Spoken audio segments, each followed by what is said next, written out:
What up, everybody? What up, everybody? What up, everybody? Welcome back to another episode of AC Reviews the World.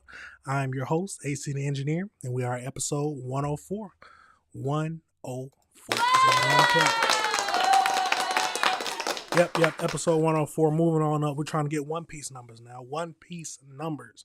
If you don't understand what that means, go watch some anime. But, like always, we got a lot of things to say, a lot of things to talk about, and a lot of things to review together.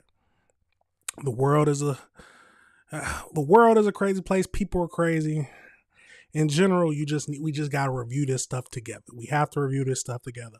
Now remember, y'all, go ahead. Remember to hit that like button, hit that subscribe button, hit that notification bell so you can be up to date on all the videos I'm dropping. Because I drop a lot of good stuff now. Because remember, this is the greatest afternoon show there is. At least it is in my opinion. But you know how I like to do it. Let's jump right into it. The first topic we can go over today is the very first one. We have a tragic Utah mass church shooting. So we got a few videos we're going to look at that, and of course the AI summary. But let's get over into it and see what we can make of this whole situation. It's a tragic situation. I've said this before. Anyone who goes through and tries to hate on someone because of religion or try to murder someone because of religion is already a crazy person. But let's get over into it and see what we can make of this whole situation.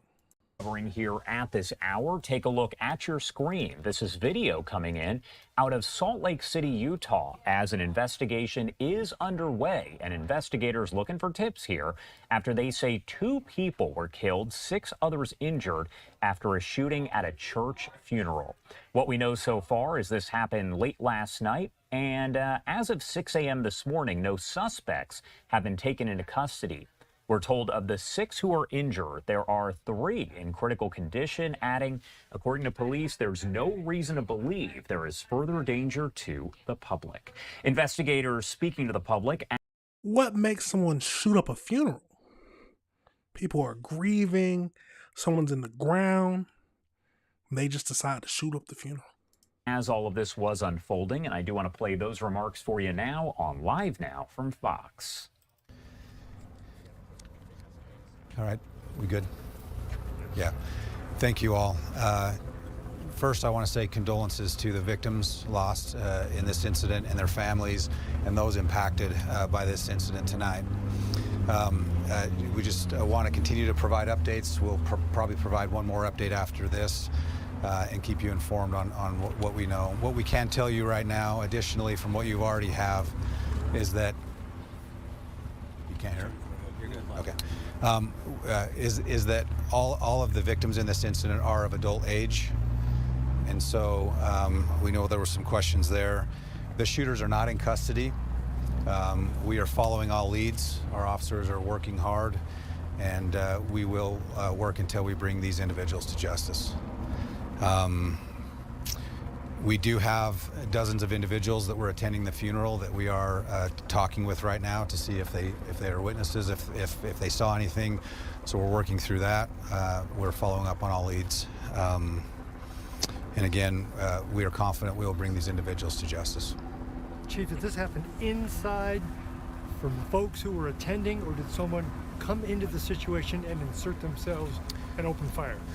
That is still being investigated, but the gunfire happened outside the church. Chief, you said shooters. Is that confirmed? It's multiple? That is not confirmed. We're looking into it. What do you know about? Happening right now, there's a manhunt for at least one person who shot jump into 8 this next video. people, killing. What am I doing? Come on.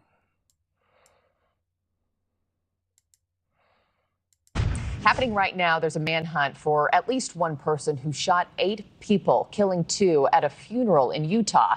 Happened at a Mormon church in Salt Lake City. Nick is tracking all the overnight developments for us this morning. I mean, just awful. Church should be the safest place to be. Marky, this is a tough story that we've been following from the beginning. Good morning to you and good morning to everyone at home. That shooting happened during a memorial service late Wednesday night. Police say they do not think this was a targeted attack, adding that religion did not play a role. Police say around 7:30 local time, there was a serious dispute during that funeral, which led to someone opening fire in a parking lot.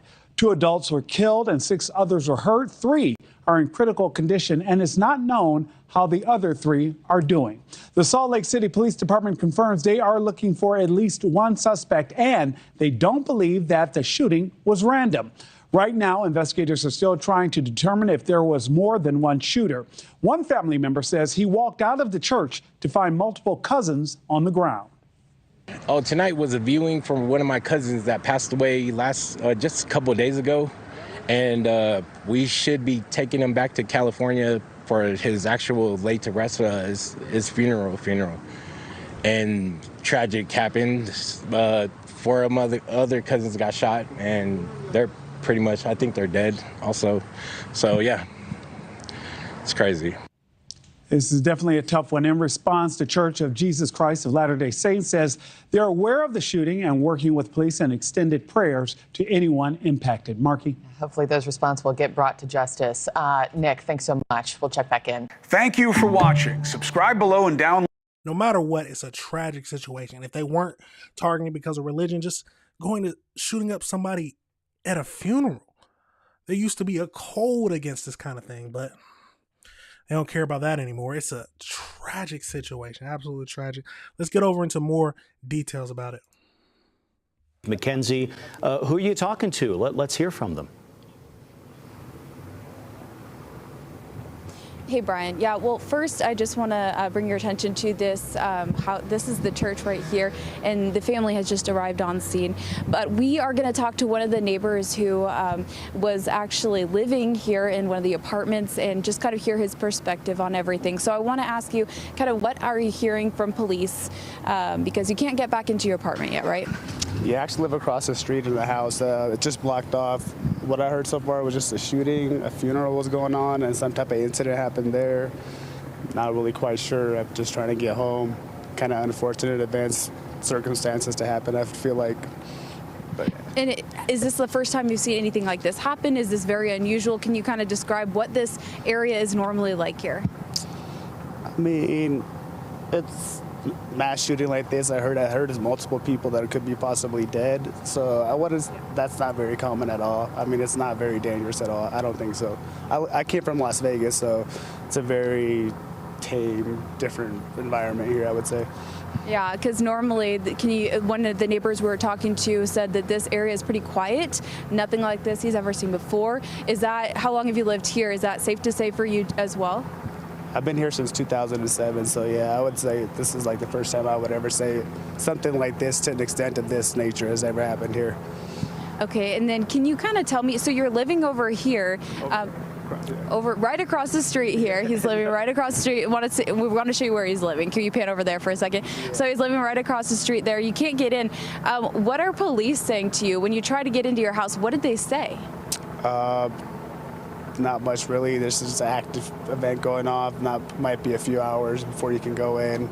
That's about them. Not really saying much information right now. That's pretty much about it. What's kind of the overall feeling that you're feeling right now with everything going on too? I mean, I wouldn't wish this on anybody, so I feel like it's very unfortunate circumstances. You know, I just feel like in today's day and world, I mean, I just don't wish violence or any type of shooting or murder on anybody. I just think very unfortunate situation to happen.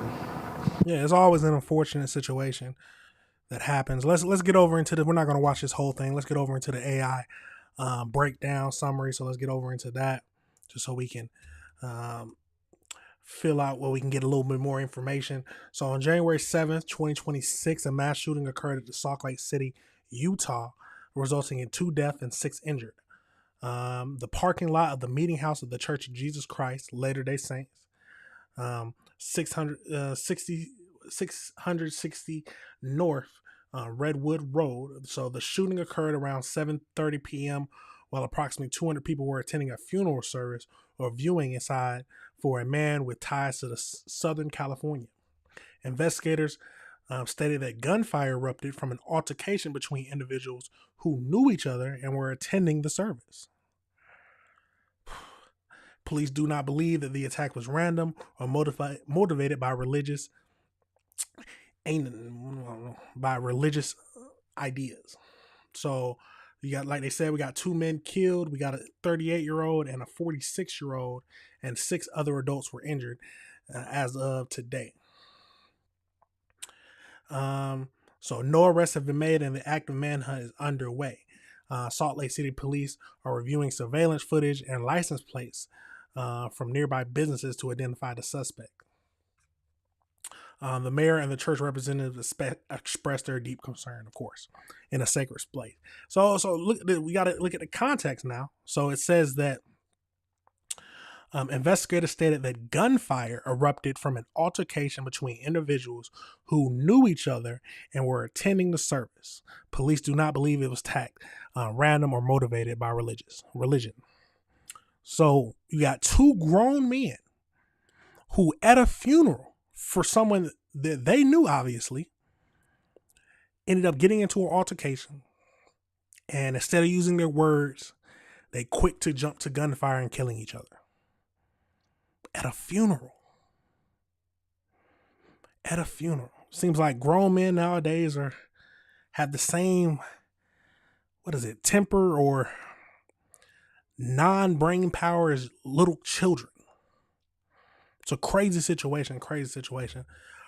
But I am happy to hear that it wasn't due to religion, but it's still sad that things are still going on at a time when people are supposed to be coming together and mourning the loss of someone they loved. Crazy situation, y'all. They should be caught and they should be held within the highest confines of the law. They need to be punished for their actions. But seems some people never learn. But let me know your thoughts on that whole situation, y'all. Let me know if you disagree with anything I said. Overall, I get worried because you never know when this type of stuff will happen. You can be grieving for your own family member. And because some people can't handle their emotions, they end up getting into a gunfight behind you while you at the funeral. And then people get shot just in the crossfires. Absolutely crazy situation, y'all. Like I said, let me know your thoughts on that situation. Let me know if you disagree with anything I said. We're going to pivot over into the next topic. We're going to go over into, we got to go to a metro bus shooting. Yeah, we got a metro bus shooting where it looks like a 25-year-old woman was killed. So let's get over into that and see what we can find out from this situation. It's something new every day. It's something new every single day. But let's jump over into it and see what we can find out. KHOU 11 starts right now with a breaking news alert. The breaking news happening: an intense manhunt is underway for a gunman in West Houston near the Beltway. Police say a suspect boarded a Metro bus at about 2:30 this afternoon and opened fire, killing an innocent bystander. Heavily armed officers and K-9 teams combing the area near that shooting at Richmond and Walnut Bend, just outside the Beltway. Good early evening to you. It's a busy one. I'm Mia Gradney. And I'm Len Cannon. We've been covering this story on air and online for the last 2 hours. We have live team coverage for you this evening, including a look at safety on Metro. Plus, we have KHOU 11 news crews at multiple locations near the scene. We start with Orko Manna live tonight. Orko. Well, Mia, I just heard from Houston police just seconds ago saying that there was a second victim in this shooting. That second victim is at the hospital right now. No details of their condition at this point. But again, Houston police just telling me moments ago that a second shooting victim was taken to the hospital. It's still a very active scene out here. You can see the police here behind me. You can see the crime scene unit here as well. And we know that the Metro Police Chief says that the suspect was targeting someone else on this Metro bus that's out here still right now when he shot an innocent woman who we've learned died at the hospital. Now, the shooting happened around 2:30 this afternoon. Metro Police say the suspect got onto the bus near Walnut Bend in Richmond with a handgun and tried to shoot someone they described as the suspect's target, but instead, police say a woman in her mid-20s was shot in the head. And again, just seconds ago, I've told you that we just learned a second victim was also shot. The victim, the woman in her mid-20s who was taken to the hospital but died from her injuries. That second suspect, again, we're told, was also taken to the hospital, or excuse me, the second victim was taken to the hospital, but at this point, we don't know their condition. The suspect apparently got off the bus after the shooting, while the bus operator safely unloaded the other passengers. Police say the woman who was killed was just an innocent bystander in all this. Since this is now a homicide, Houston Police is taking over the investigation, and authorities are asking for the public's help to find the shooter. When people act stupid, when people do horrible things, it's usually the innocent bystanders who are hurt. And you know what they do? They don't care at all. And they'll still do this stupid shit. Stupid stuff. I'm trying not to cuss. 2:30 in the afternoon. I know there's a lot of folks out there. I am confident there are a lot of witnesses saw where the suspect went, right? I just asked them to come forward to let us know who that person is and contact homicide or Crime Stopper, because the reality is it was just an innocent female in the mid-20s. The woman killed has not been identified yet. And then again, as I mentioned, we just learned that a second victim was shot and taken to the hospital. The suspect is described as a young adult male, maybe between 17 and 20 years old. He's around 6 feet tall, and police say he was last seen wearing a black hoodie and light gray shorts. Now, police believe that the suspect is still within this perimeter that they've set up near Walnut Bend and Richmond out here. And police right now, again, as I mentioned, are still looking for that suspect. We're going to stay on top of this and have more for you later on tonight at 10. But for now, reporting live here in West Houston, Orko Manna, KHOU 11 News. Hopefully the suspect captured sooner rather than later. Orko Manna on the scene tonight. Thank you. And now to Trayson Bragg, who's also on the crime scene close to the manhunt. Trayson, a lot of activity we've seen out there. What are you seeing now? A lot of activity. Things in the last 15 minutes have calmed down, but I'm here on Walnut Bend Lane. Take a look behind me. You can actually see the bus. I'm told that is the Metro bus where the deadly shooting took place, just to give you an idea of where I'm standing. Now, we arrived here at about 5:20, and when we arrived here, Mia, you mentioned heavily armed officers. That is what we found here. This apartment complex, I'm told, is called the Grand at West Chase. We saw, my photojournalist and I saw a swarm of officers, heavily armed, going through the parking lot, looking through every single vehicle. They also had canines out here as well. They were also making their way through the entire apartment complex. Then after about 20 minutes, they then focused their attention on the residents at West Chase. This apartment complex you see there, no one was allowed in or out of the complexes. No one was allowed to drive up this far north, I should say, of Walnut Bend Lane. Then just about 10 minutes ago, that all changed. The crime tape went down. The large amount of officers began to make their way out of this area. So again, we're still waiting to find out more information. But you can also see a lot of residents making their way out here now, as there are so many questions for the folks who live here. We're going to work to get you the very latest details as soon as they become available. You can't even go to your own house. I'll send it back to you all now. Very busy indeed. Trayson Bragg there. Thank you. Continuing our team coverage, KHOU 11 Investigates takes a closer look at Metro's overall crime numbers. Investigative reporter Jeremy Rogowski went back 3 years to look for patterns and trends. Jeremy, what did you discover? Well, Anamia, it was just last fall when Metro's police chief announced beefed up patrols after a series of violent incidents on its buses and trains. But over 3 years, the agency reports on its website that major crimes have steadily gone down. Take a look. In fiscal year 2022, Metro reported 607 major crimes. In fiscal year 23, that went down to 460. And in fiscal year 24, the latest available data, major crimes went down again to 378. Metro says major crime does not always mean physical injury. For instance, it considers robbery or even stealing someone's phone a major crime. Now, for perspective, there were 73 million riders in fiscal year 24, the latest available data. So the crime rate that year was one major crime for every 193,000 rides. Len and Mia. Certainly putting it in some context and perspective there. Jeremy, thank you. Absolutely crazy situation. Let's get over into this next video where they actually release a photo of the suspects. Yes, 2 suspects. So let's get over into it.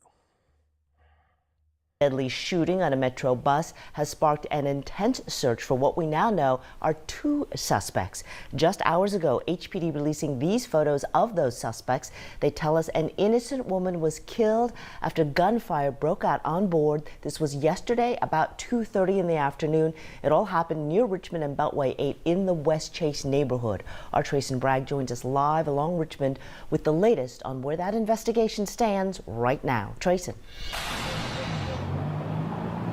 Well, I'll tell you that many people who live in this section of West Chase remain on edge this morning following yesterday's deadly shooting on that Metro bus that took place not far, in fact, just steps from where I'm standing. And as you mentioned, about 2 hours ago, HPD releasing the photos of the 2 teen suspects in hopes of getting a killer off the streets as soon as possible. Now take a look at these images. Now HPD says that these are the 2 teens responsible for yesterday's deadly shooting on the Metro bus here along Richmond Avenue and Walnut Bend Lane. Now they are both believed to be between 16 and 18 years old.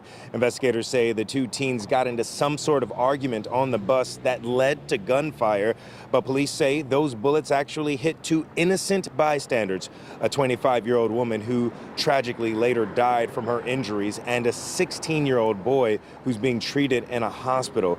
Police say after the shooting, the 2 suspects actually jumped off of the bus and fled on foot. For hours after the shooting, heavily armed Metro Police and SWAT units searched several nearby apartment complexes, hoping to find the suspects. But as of this morning, they both remain on the run. Houston police are asking anyone who may know who either of those teens are or their whereabouts to please call Houston police or Crime Stoppers immediately. For now. Now, here's a question. How many of y'all think that there's a good father figure in these 2 young men's lives? I can't see your hands, but I'm assuming nobody's raising their hand. It's a tragic situation that a young woman lost her life and then another victim was hurt. Absolutely tragic. Let's get over into, we got to go over to the AI summary just to make sure we didn't miss anything. So let's get over into it. So on January 7th, 2026, a 25-year-old woman named Caitlin was shot and killed on a Houston Metro bus in what authorities believe to be a case of an innocent bystander caught in crossfire. So it happened around 2:30 on Metro bus number 2611. So the circumstances: 2 male suspects boarded the bus and opened fire, reportedly targeting the other 2 men who were already on board. Caitlin was struck in the head by mistake. She was rushed to the hospital where she was pronounced dead. And then we have a secondary victim who was a 16-year-old boy who arrived with a gunshot wound later that afternoon. So the manhunt. So as of today, the people still remain at large. Suspect description. So they released surveillance photo of 2 males believed to be somewhere between 16 and 18 years old. One suspect was described as wearing a black hoodie with light gray shorts and slide sandals. If you know anything, please say something. But all this goes to show you, you can't be around these. Sometimes you can't even just sit around these YNs. They start getting into a shootout on the bus. It's not like they're going to hold off until we get off the bus. No, we're going to shoot him on the bus, risking everyone's lives. Not caring about anyone else. It could have been children on there, little kids that could have died. Don't care. And these are the type of people that need to be off the streets. These are the type of people who need to be in jail. These are the type of people who make the community look bad. Absolutely crazy situation, y'all. Absolutely crazy. Let me know your thoughts on that situation. Let me know if you disagree with anything I said. There are crazy people in this world who don't care if you live or die. Who don't care if you live or die. Especially the YNs. Especially the YNs. Absolutely crazy. Like I said, let me know if you disagree with anything I said. We're going to pivot over into the next topic we're going to be discussing tonight. And that is, we got to go back over to Minneapolis. The ICE shooting. Yes, the ICE shooting. So protest has broken out. And then we get more information on the ICE officer. It looks like he was in another incident prior to this where he was almost run over again. So this has happened to him before. So let's get over into this video and see what we can make of this whole situation. And we're going to get into the protest first and see what we think about this. So let's jump into it.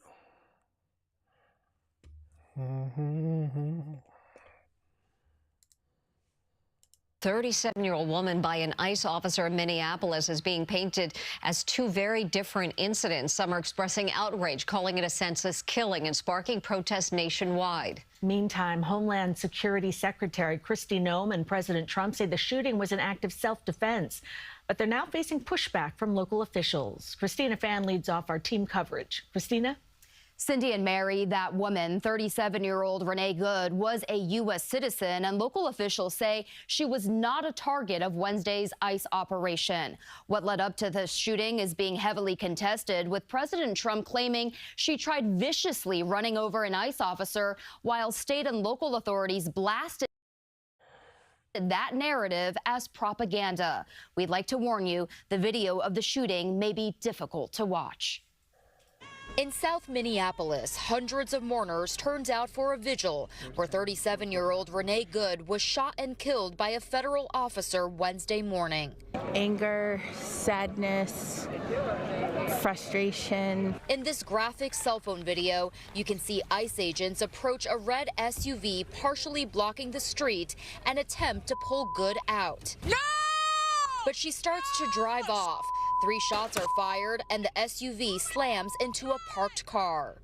Now, we've watched this several times. Go back and look at the last video we did yesterday. Now, what my thoughts are, do I think she was intentionally trying to kill him? No. But do I think that she didn't care if she'd hit him to get away? Yes. And that is why he ended up shooting her. Did he if he feared for his life, I've said this plenty of times, if he feared for his life, then I understand why he shot her. But let's keep going. What the did you do? Police say they found Good with gunshot wounds to the head.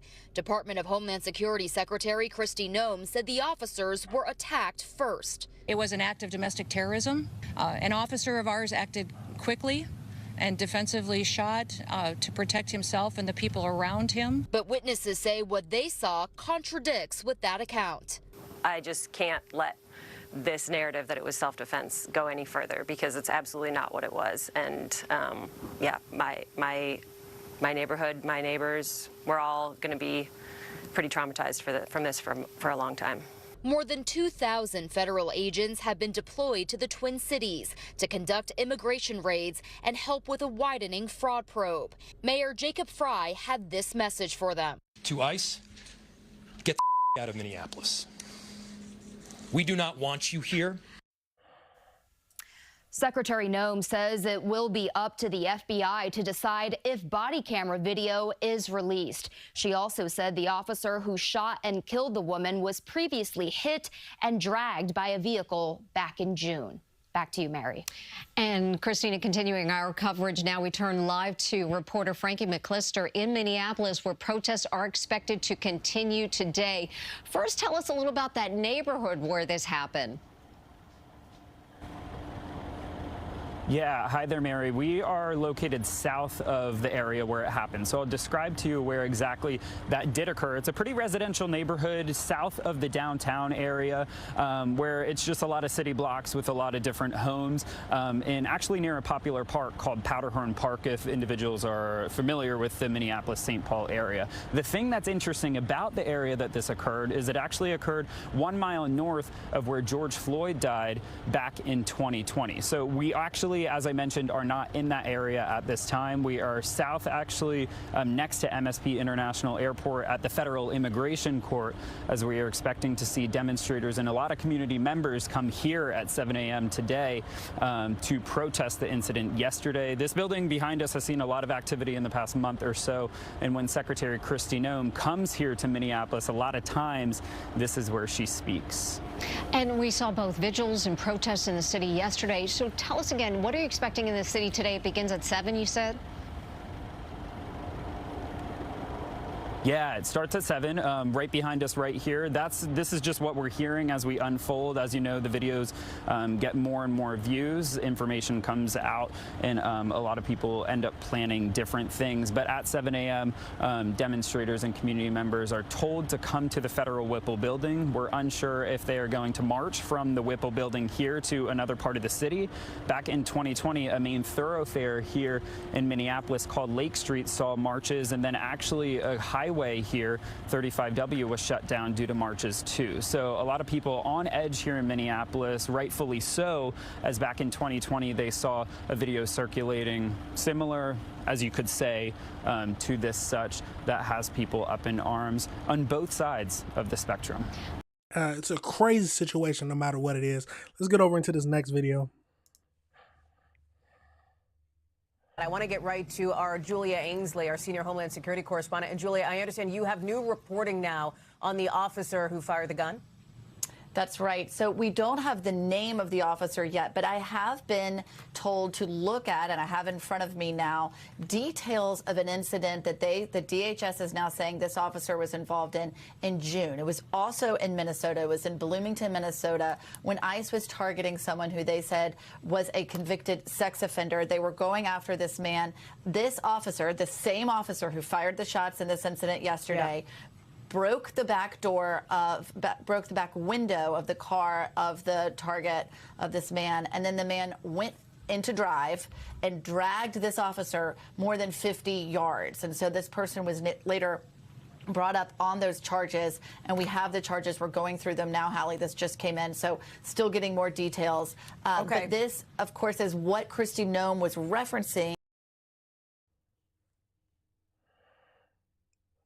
in her press conference, where she says that this officer previously had an incident involving a vehicle. Now, of course, that doesn't necessarily justify or excuse or explain why his behavior may have been to pull the trigger in the position yesterday, but it does inform what that officer's experience was. It also tells us he's operated in Minnesota in the past. This could be his local area of jurisdiction. As we know, they brought in 2,000 officers from field offices around the country just this Sunday. But based on the fact he was operating in Minnesota in June, this may be his jurisdiction. We also know he's experienced. He's not part of the surge that ICE has done just in the last 6 months to bring in 10,000 new officers when they cut a lot of the mandatory training back.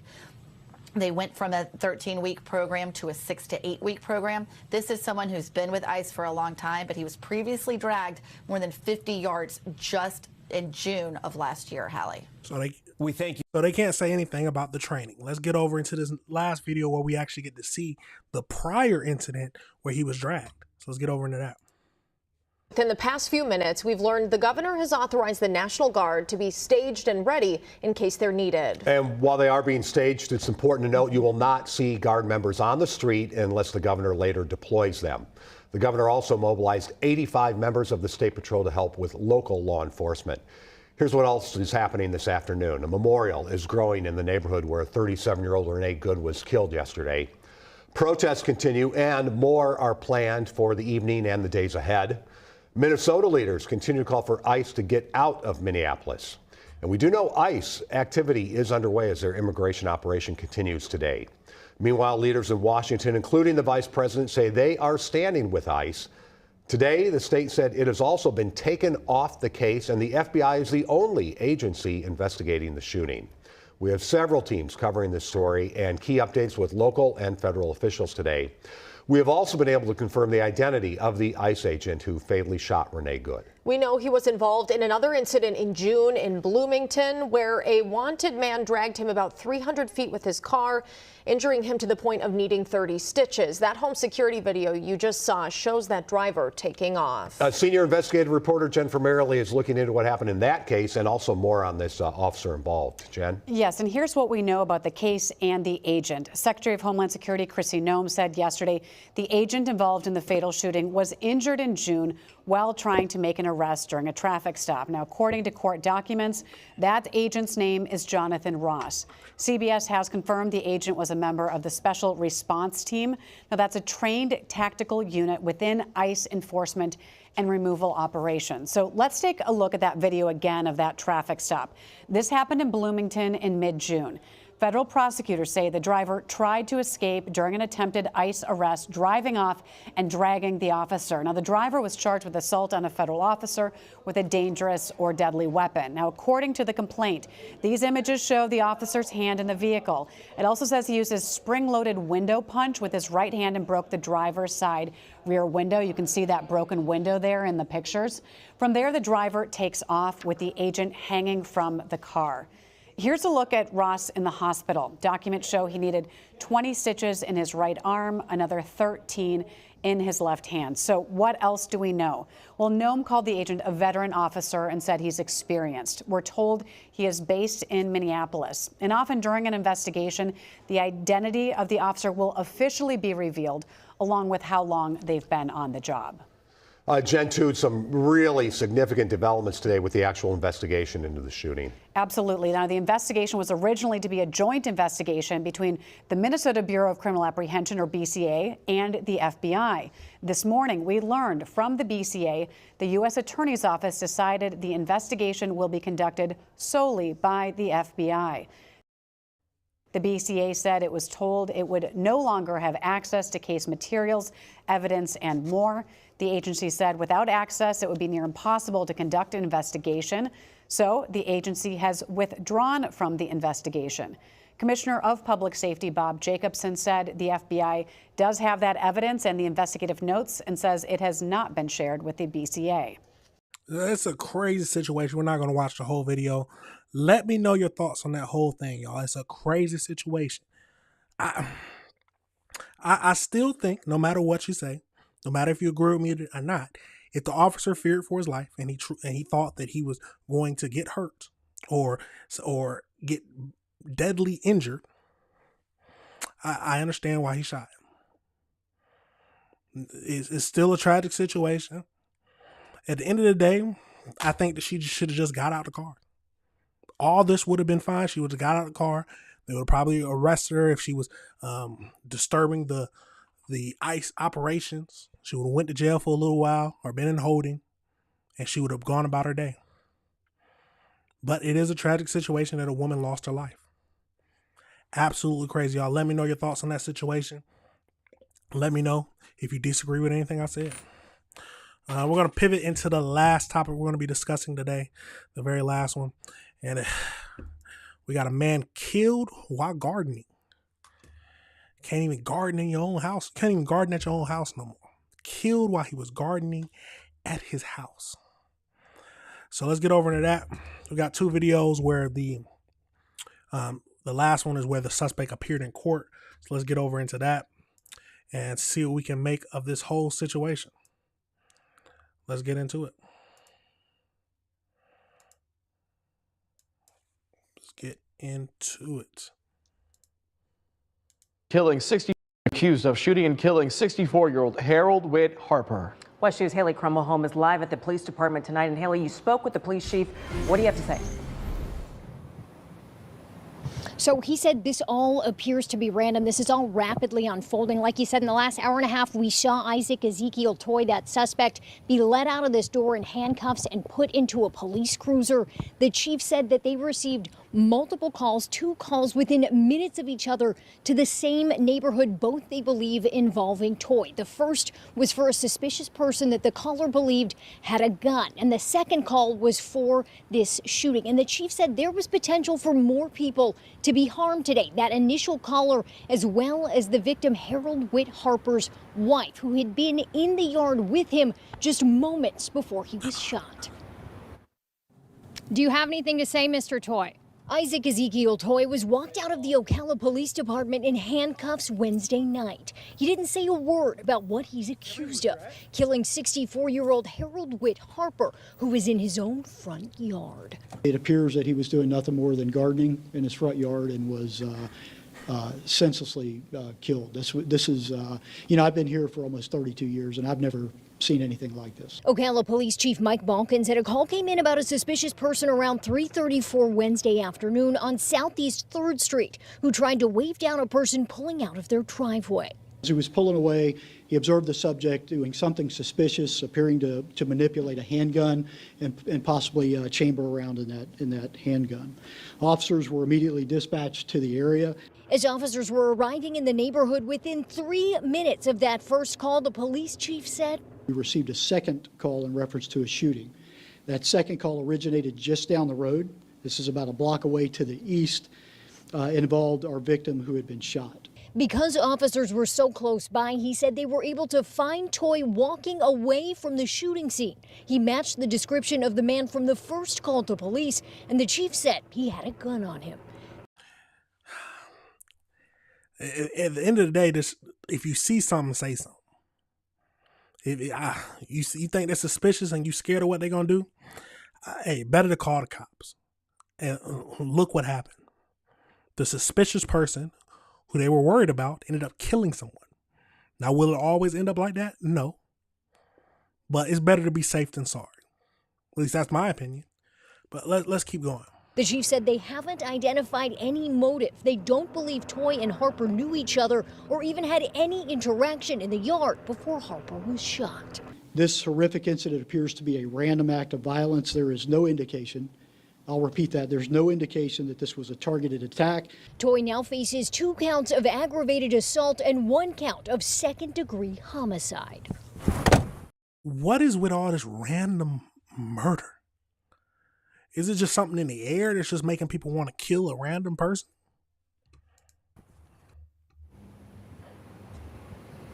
Now, the chief said his officers have had very little interaction with Toy in the past. He does not have a criminal history here in Ocala, but does appear to have some in Tampa. The chief stressed tonight that this is the very early stages of this investigation. They're still working to figure out what could be a motive here, and he said his heart goes out to the Harper family tonight. Covering Marion County live in Ocala, Haley Krubelholm, WESH 2 News. Absolutely crazy situation. Let's go over into this next video where we actually get to see him appear in court. In Marion County, the man accused of shooting and killing another in his own front yard was in court today for the first time. Detectives say Isaac Toy randomly shot Harold Witt Harper. And now WESH 2's Luana Munoz is hearing from the neighbor who called 911. Gentle and kind and just a very sweet person. His passion was gardening. That's how neighbors describe 64-year-old Harold Witt Harper. Ocala police say Harper was gardening in his front lawn in this affluent neighborhood near Southeast 3rd Street and 11th Avenue when this man, 29-year-old Isaac Toy, randomly walked up to Harper, shot and killed him. Well, a woman says she thought she heard a vehicle backfiring. That's when she came outside and realized that her neighbor had been shot. And that's when she called 911. That's got to be pretty traumatizing. It was at the moment, and I mean for hours later, and with all the reaction and everything, yes. But like I said, we feel safe because of the response from our police. It was wonderful. Police were already in the area after getting a call from neighbors a block away who had reported seeing a man carrying a handgun and acting suspicious. That allowed them to respond to the shooting within minutes and catch Toy walking away from the scene. He fit the description of the person neighbors complained about and was carrying a gun. My name is Isaac Toy. Toy appeared before a judge Thursday morning. He's facing 2 counts of aggravated assault and 1 count of second-degree homicide. Other residents who live in the neighborhood were shocked, but say in today's society, people need to be aware of their surroundings. There was this common sentiment that you should, carry a firearm and that you should be prepared in that sense. And I agree with that. As long as someone understands what they're doing with the firearm. If they have no education and it's not being done safely and responsibly, they're just as much a danger to themselves as they are to their would-be attacker. 100%. I feel that everyone should be able to protect themselves. I feel like that if you are able to carry a firearm, carry one, but please get the right training to carry one. Know when to pull it. Know the laws in your state for when you are allowed to pull your firearm, when the appropriate situation is to pull your firearm. Yeah. And at the end of the day, we got to keep our head on a swivel, especially in these dangerous times. Let's keep going. Residents were shaken by what happened. They say they feel safe and are focused on the good memories with the neighbor they knew more than a decade. If he wasn't doing something in his garage, he's planting flowers and reading. He just loved his yard and loved his family. Covering Marion County in Ocala, Luana. Absolutely crazy situation, y'all. Crazy situation. A heartless situation. Let's get over into the AI breakdown. So like they said on Wednesday, January 7th, a 64-year-old man was fatally shot in an act of random, senseless violence. The victim, Harold Harper, was shot and killed while weeding and gardening in his front yard at the Ocala Historical District. So the shooting occurred shortly after 3:30 p.m. while Harold's wife was also working in the yard. She found him after hearing a gunshot from inside the house during a break. So the police were already in the area, like we know, because of a 911 call that reported a suspicious person. The middle school was briefly placed on a lockdown while police secured the area. So we got the suspect, Ezekiel, 29 years old, and was apprehended blocks away shortly after the shooting. At the time of the arrest, he was possessing a loaded 9mm pistol. He faces second-degree murder, aggravated assault. He appeared before a judge today. The motives, they say there's no motives. They had no prior connection. It's just a random killing. The shooting followed another recent fatal incident on Christmas Day of the 21-year-old. The 19-year-old suspect denied bond. It's a tragic situation. Let's see if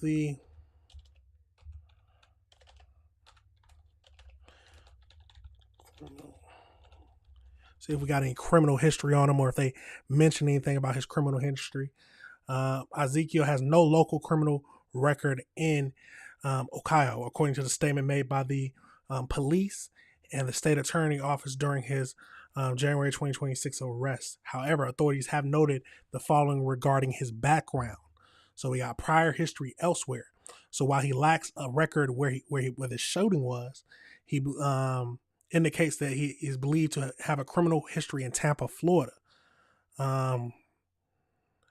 The officers reported having only minimal contact with him. So we don't know what his charges in Florida were.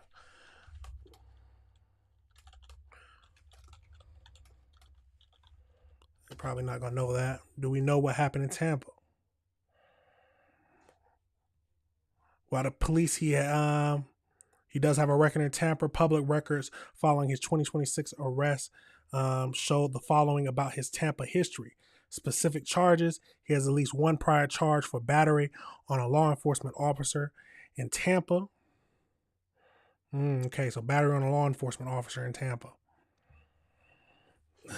Overall, it's a crazy situation. What can drive someone to kill someone at random? Was it money? Did he just have a bad day? But at the end of the day, does the motive matter? I would like, just as a person who likes hearing about crime stories, I would like to know about the motive.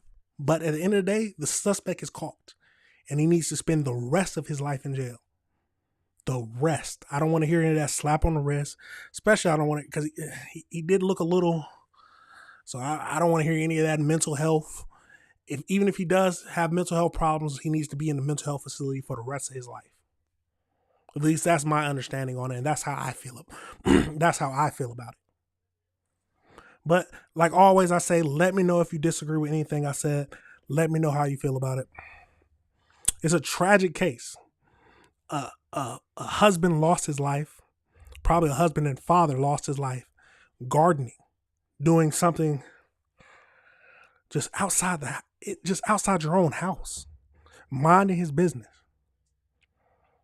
It's a crazy situation, y'all. Let me know your thoughts and let me know if you disagree with anything I said. The world is a crazy place, but we got to review the world together. We have to review the world together. That's we always talk about some crazy stuff, but that is it for the show today, y'all.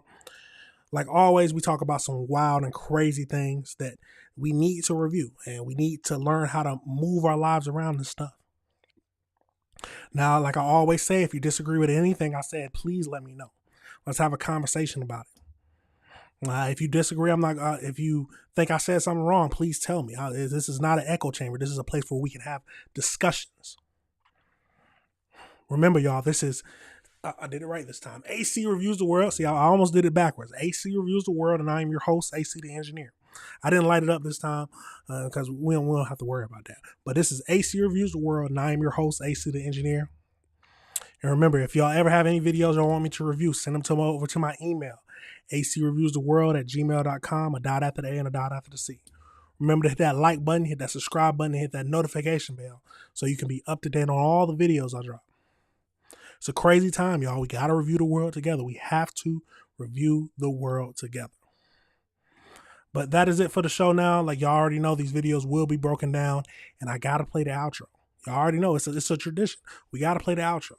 But that's it for now, y'all. See y'all tomorrow for our last show of the week. It'll probably be a little earlier tomorrow. But see y'all tomorrow. Peace.